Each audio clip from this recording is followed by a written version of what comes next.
for lunch, and we're going to talk about the future of emergency management. Now, how many of you in here have emergency management or emergency manager in your title? So why do you care, right? You're like, oh gosh, 30 minutes of glazed over. This isn't just the future of emergency management. We're going to talk about, in the next few minutes, we're actually going to talk about the future of our communities. So about a decade ago, FEMA started looking and saying, you know what, we're constantly reacting. We're constantly responding. We're constantly reacting to disasters. At what point are we going to take a breath and lean forward, look into the future? What are the risks and the hazards that we haven't considered yet? So they developed what is now called the Strategic Foresight Initiative. And the Strategic Foresight Initiative is essentially what we're going to be covering over the next few minutes. The Strategic Foresight Initiative says, where is our country going? How are threats and hazards evolving? How are we going to address those, prepared for those, rather than just constantly responding to what is coming at us? So, drivers of change. Drivers of change include the environment, social drivers, and technology. There's been another one semi-added to this since the initial Strategic Foresight Initiative document came out, and that's security, particularly cybersecurity. Any IT professionals in here? Ha ha ha. How big of a challenge is that right now? Top of the list. Top of the list. How much money do we devote to cybersecurity? Non-attribution environment. We don't devote a lot of money to it. And yet it's a growing threat. And it's not just a growing threat for us as consumers, it's a growing threat for our infrastructure. All those things that John just talked about, the critical infrastructure. How much of those are technology driven or technology dependent? So those are all factors that will be changing how our threats look. Who was the gentleman who just a few minutes ago brought up language? No, thank you for doing that. Thank you for raising that issue. About 4 years ago, a very young, bright man went to Google and he said, I can save the world billions of dollars every year. Every industry, billions of dollars, by removing E from the English language. E apparently is the most used letter in the English language. And he said, all of your typewriting costs, all of your printing costs, we remove E as often as possible and substitute other words for that, we can remove some of your costs. What is the outfall of that potentially though? You leaned into it. What? Changes our language. Changes your language. Absolutely. Does language change how we think? There's a lot of research out there that says it does. The way that we speak, the way that we use language influences the way that we think. Change, our thinking changes. Is language a big part of our culture? Think about that chain of idea. Remove E. We start replacing other words with that. We start losing a lot of words out of the English language.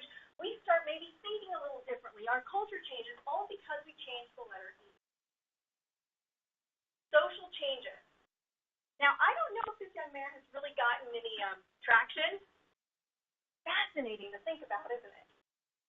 What that could mean. Are we leaning forward? Are we looking at our world strategically?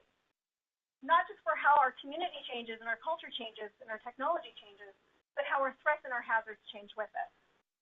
So let's talk about the 9 drivers in the Strategic Foresight Initiative, kind of 9 areas of focus. We're not going to touch on every one of those, but we're going to touch on most of them.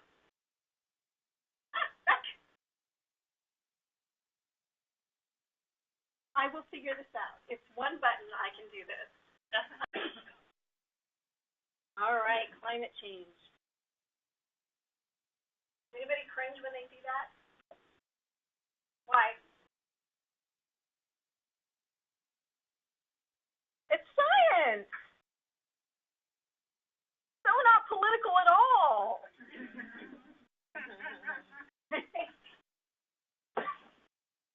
Climate change, included in a federal document, included in your requirements for hazard mitigation planning. Do you think that might change with a different administration? I don't know. I'm wearing the tag so I don't get to guess. But climate change is a very touchy subject no matter where you go. When John and I were developing the Advanced Academy a couple of years ago for FEMA's leadership program, one of the things that we ran into when we started to present the Strategic Foresight Initiative was, I'm not going to discuss climate. That's not real. Not happening. That was, what, 2012? 2012? Now I go into a classroom and people are saying, why are we talking about this? I already know everything. I am a climate change expert. 5 short years have changed how people look at this issue. So let's take this issue, more severe storms, different types of storms, different locality of storms, route, wildfire threat, people and structures.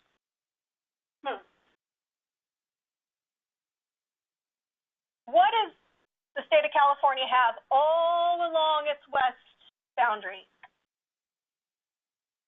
The coastline. The coastline. There's a great video by a naval commander, and I can't remember his name. I'm sure you may have it, John. And he gives this great talk at the Naval Academy about climate change. And he said, the most interesting question that comes to me is, why does the Navy care about climate change? Thoughts? Why would the Navy care about climate change or rising sea level?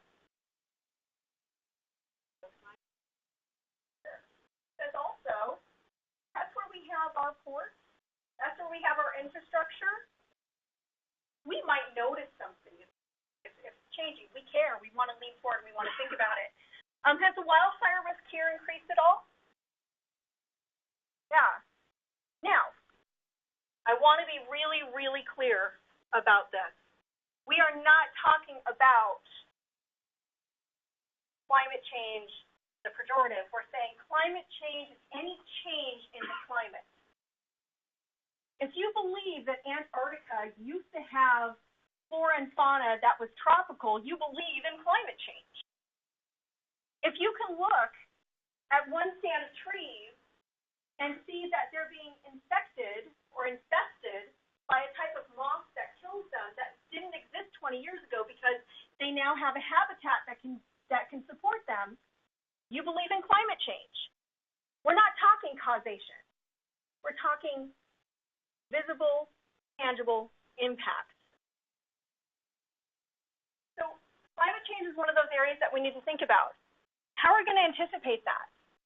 What about changes in health hazards related to climate change? Any examples lately that anyone can throw out? Let's throw it into the realm of globalization. Challenges to health, changing health hazards. Yes, thank you. Zika. Ebola. You guys all know you had a couple of Ebola scares here in California? Yeah, one of our colleagues contacted us and said, hey, apparently we have a positive hit. He's from California. Apparently we have a positive hit on Ebola. That's tentative at this point. And we haven't prepared for it.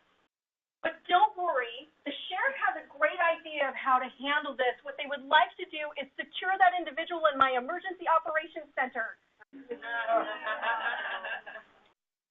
Because it's secure. And there's a fence around it. And the media can't get out there. Maybe missing some strategic processing in that approach, right? So we pulled together a work group really quickly from around the country and said, let's talk about this, let's find some solutions. Unfortunately, and the secondary, it came up as a negative.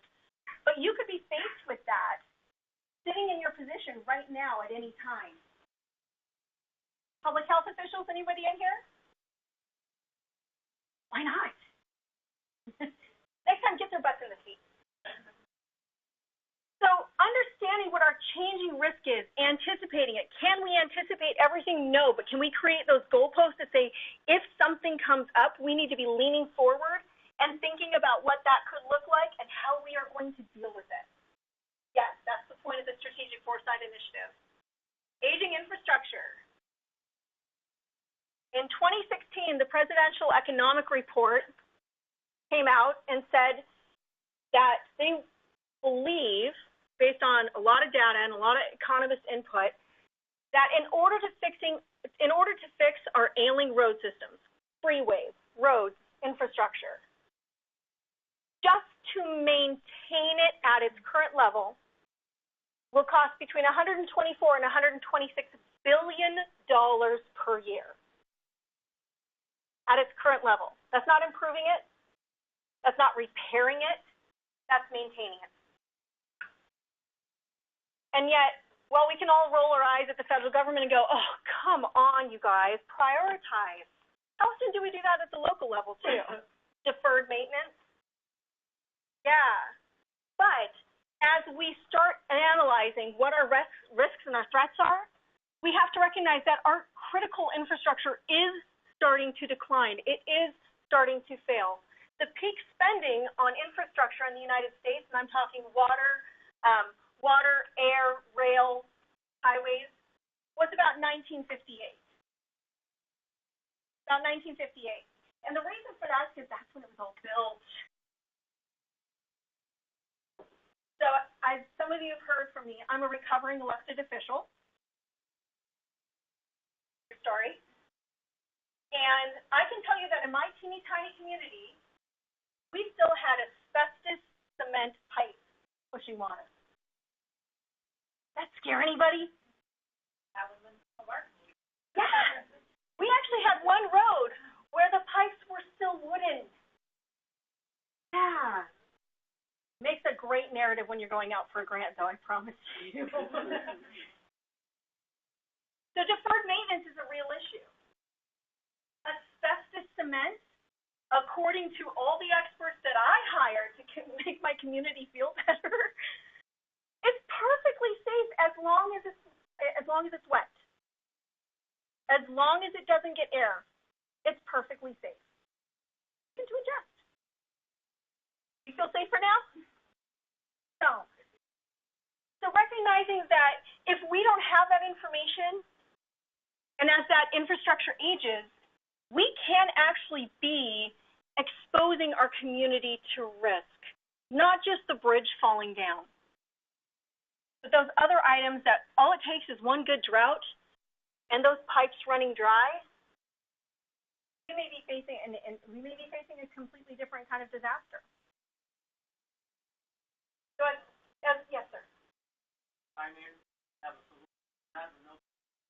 Okay, the finance people have a solution to that, but nobody listens. And what's that solution? Capital replacement ISF. Yeah, your capital facilities plan. Oh, no, ISF means paid money to get to replace those.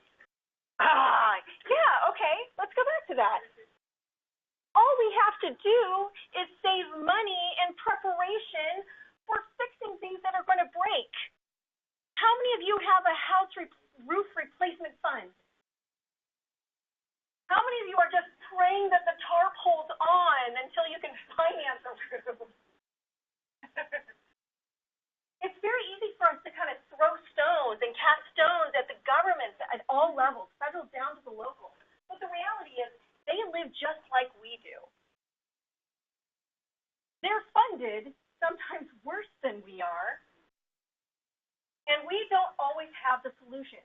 And it takes a lot of political willpower to get it there. It also takes a groundswell of effort from the citizens and the citizenry. And that is a challenge. I'm going to talk about that in just a moment. How do we motivate our communities out of apathy? That's really what it is, right? But then again, how many of you have had a savings account or had an account designated for something, and the kids keep pointing at it and going, but you have $20,000, why can't we go to Disney World? Government faces the same thing. You have a big reserve cash fund. It's not needed yet, but boy, can I tell you a story about where it is needed right now and why. So you're absolutely right. There is a challenge in creating savings and doing your capital facilities plan.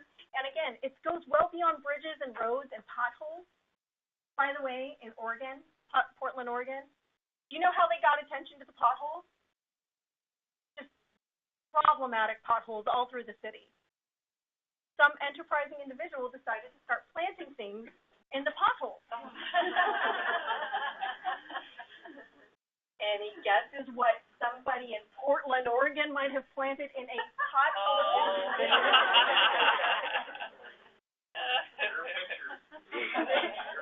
Don't Google it right now from this office. Please don't do that, okay? That might get you arrested. But, some enterprising individual who really wanted to bring attention to the fact that the potholes were not getting fixed, and they weren't getting fixed on time, and they weren't getting fixed according to the strategic plan, planted plants in all the potholes. Do you think they got fixed? Bam. Done. Problem solved. And the reason I bring that up is because, and I'm going to talk about this a little bit more in a few minutes, focusing events, focusing activities. How do you leverage something like a disaster when you have people's attention build towards the greater good, to build capacity? How do you leverage their attention in that moment to do something better than what you're doing now? All right, evolving terrorist threats. You know what? I think this is interesting. Terrorism in general is not evolving. Terrorism in general is devolving. It's decentralizing.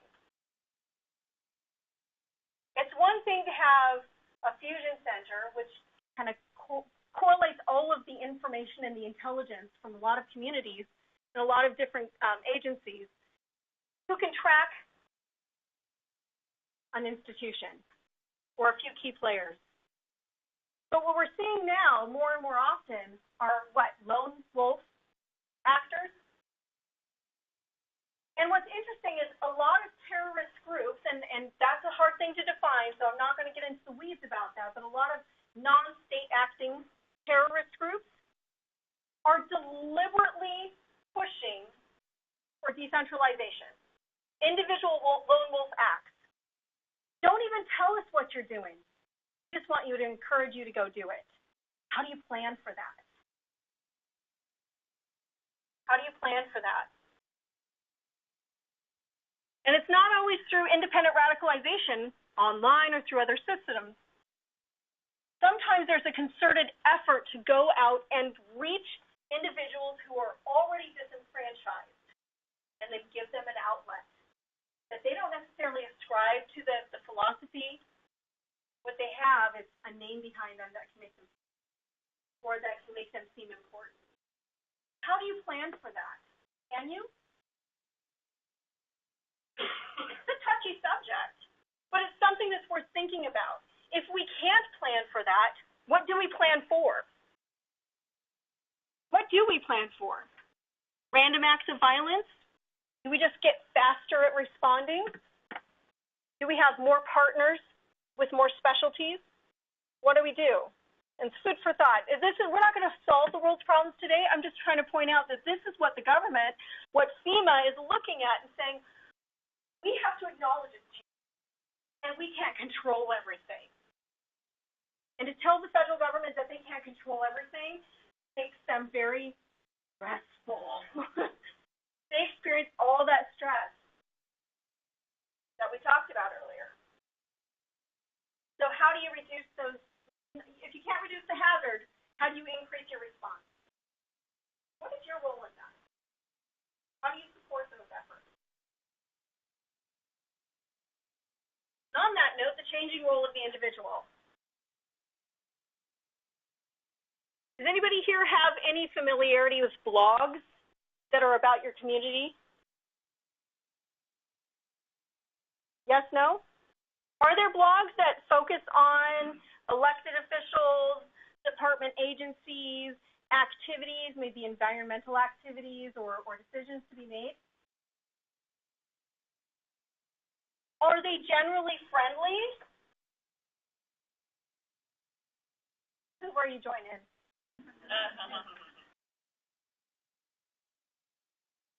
The changing role of the individual. Since the 1950s, there has been less and less and less trust by individuals of the government in general. A lot of studies that show that. The trust by individuals of their government at all levels has consistently reduced since at least the 1950s. So where do they go? They go to each other, right? If you hear on the news that something has happened within your neighborhood, do you call the news station or do you call your neighbor? When you're scrolling through Facebook day by day, as we all do it, you click on things that are interesting or newsworthy more often than you go to, let's say, the LA Times. Where do you get your news from now? Who do you talk to? Who do you verify information with? Now, why is that important? Because those are our constituents. Those are our customers. And they're not coming to us for information. They're going to each other. So, how do you address that? How do you communicate with your customers in a way that you can have credible information out there if they're not listening to you? The role of the individual is changing. The definition of community is changing. Does anybody here, and it's okay if you raise your hand very quietly and duck down, does anybody here play a lot of like online video games, or are you Xboxers, anything like that? I've got one IT guy on here. Come on, you've got to do some of it. You know? Your son, okay.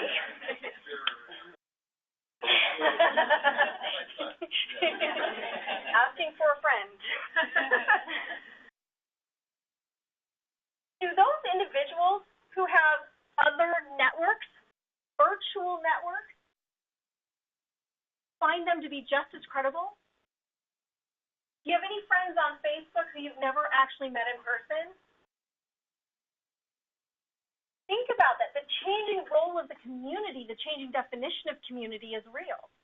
People are just as likely to go to virtual networks. They want to talk to somebody who sounds like them, who thinks like them, who they can relate to.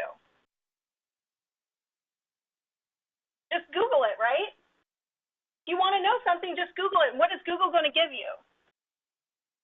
Their logarithms are set up to give you what they think you already want. I saw a really funny cartoon one time, and it said, it was an anti-vaccine cartoon, and regardless of what side you fall on that, I thought it was funny. Said, please show me every anti-vaccine research you have Googling.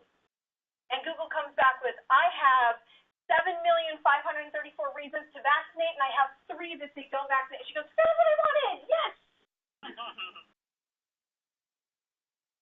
Changing definition of community also means that people change who they talk to, how they relate to people, because they want to affiliate.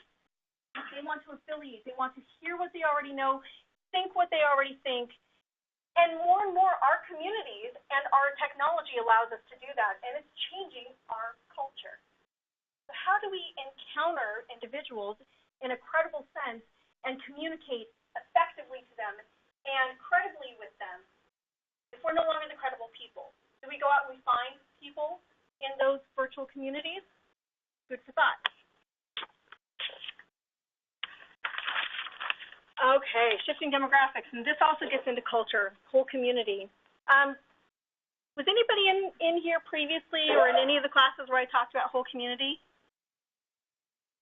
Okay, whole community doctrine says, among many other things, whole community doctrine, FEMA's whole community doctrine says that we have to recognize that our communities have culture. And I'm sure you've heard some of the other instructors talk about this to some degree. Our communities are kind of like fabric, right? They weave together a lot of things, and it creates a culture within our community. And as demographics change, that culture changes. The details change.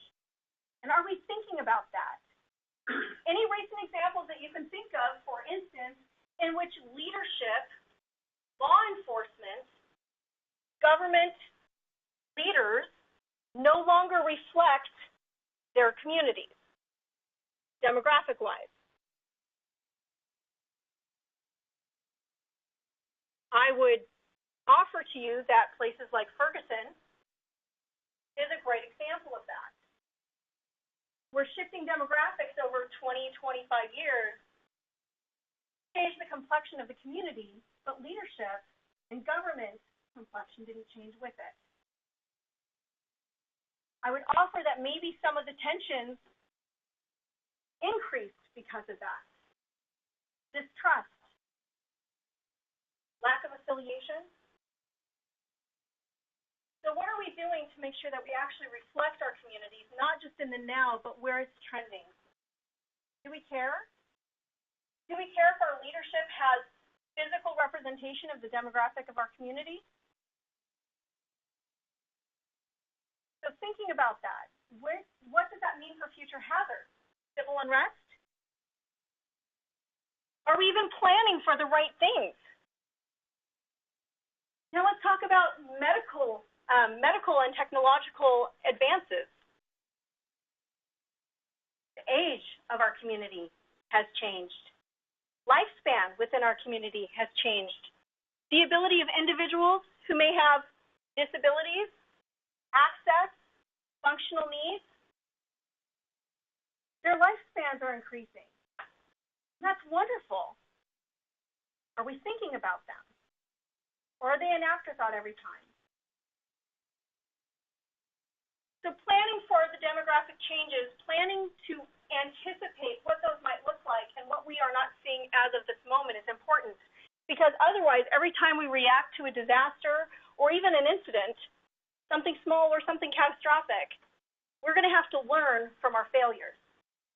We're going to do that anyway, but can we reduce those gaps? All right, universal information access. Just Google it, right? If I want to know something, I just go to the internet, which is pretty awesome because I can tell you I'm doing a research paper on a particular terrorist group right now, and who kind of waned back in the early 2000s in Japan. You know how hard it is to get documents on terrorist groups from Japan in my library, or even in my university? It's really difficult.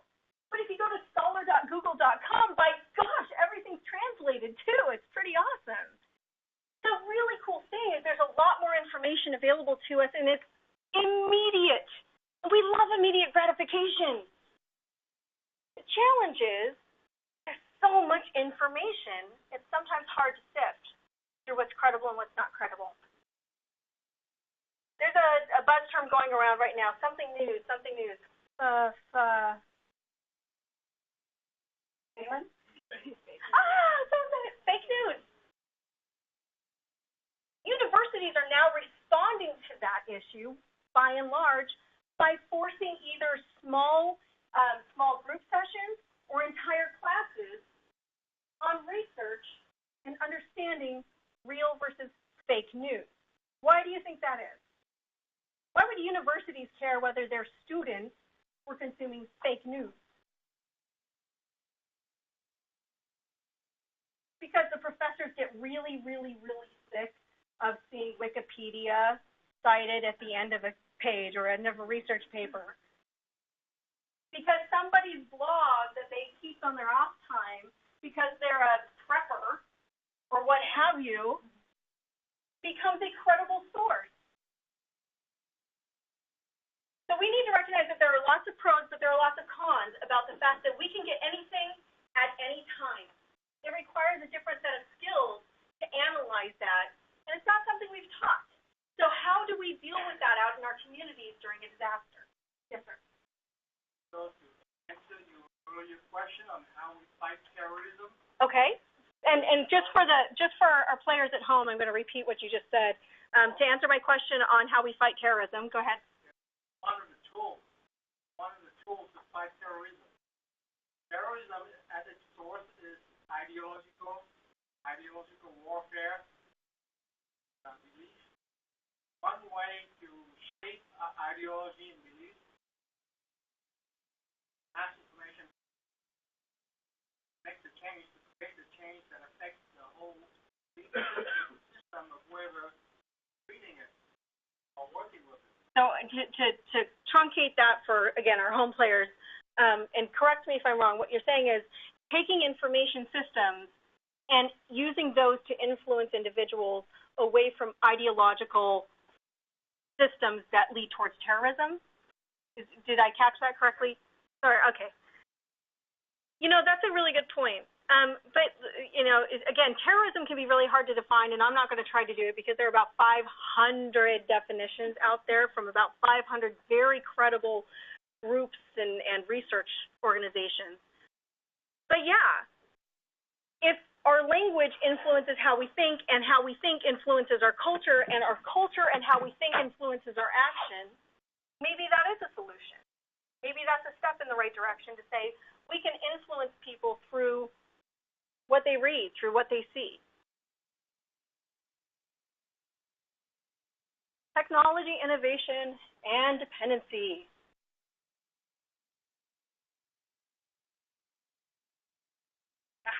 Coming to you.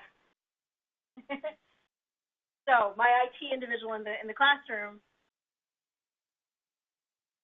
What infrastructure that you can think of, I'm going to put you on the spot, what infrastructure that you can think of does not have some technology component?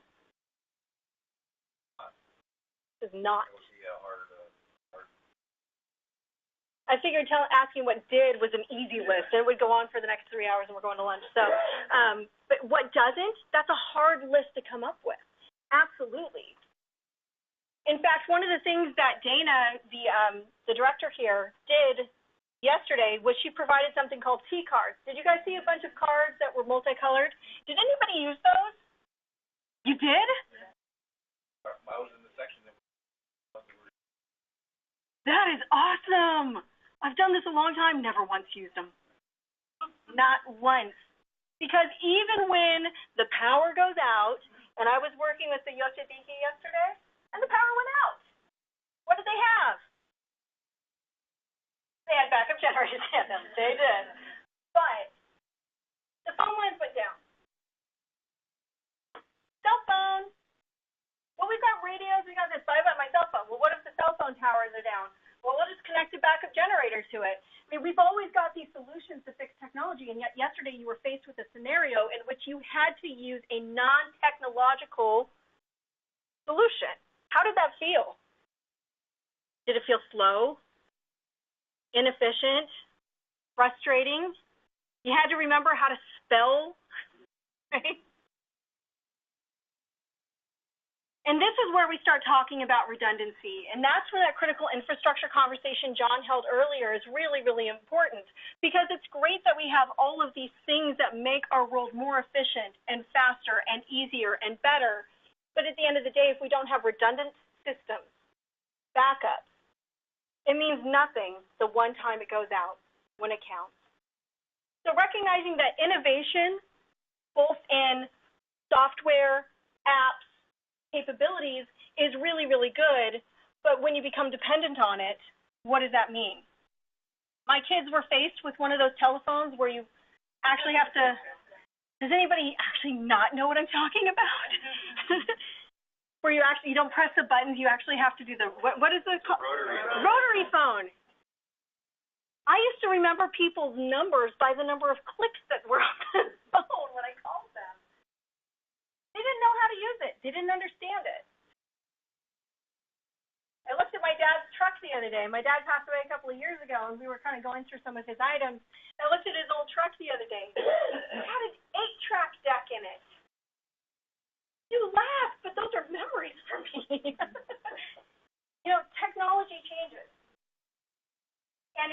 change with it, and if we don't remember how the old technology works or how it is to be without that technology, then we become hamstrings the moment that that technology is not available. And then we go crying to you. Fix it. Did you restart your computer? Yes, I did. Okay, on the home stretch, guys. Shrinking government budgets. Okay, so this is from 2010. This study was a 2010 snapshot in time, but the long-range shrinking budgets is a real thing, also since the 50s. Seeing a theme here, make it all great again, but there is a theme that funding has declined, infrastructure maintenance has declined, people's comfort and trust in the government has declined. When we talk about funding and loss of funding and budgets, how many people here feel like they have more than enough money in their budget to do all of the things that they're required to do? Please raise your hand because I want to come work for you. Nobody, right?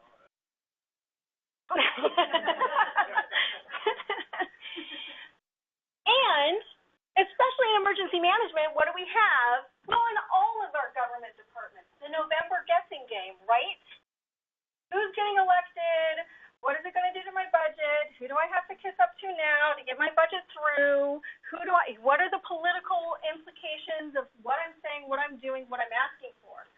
Those are all things that we have to think about. And with emergency management, for those of you who aren't familiar with emergency management, it's no different than your budget. But emergency management is oftentimes looked at like an insurance policy. If you run short on your budget consistently for quite some time, what is the first thing you probably stop paying? You stop paying your lights, your electricity? Stop paying your mortgage? Usually the first thing to go is insurance. First thing cut, last thing restored.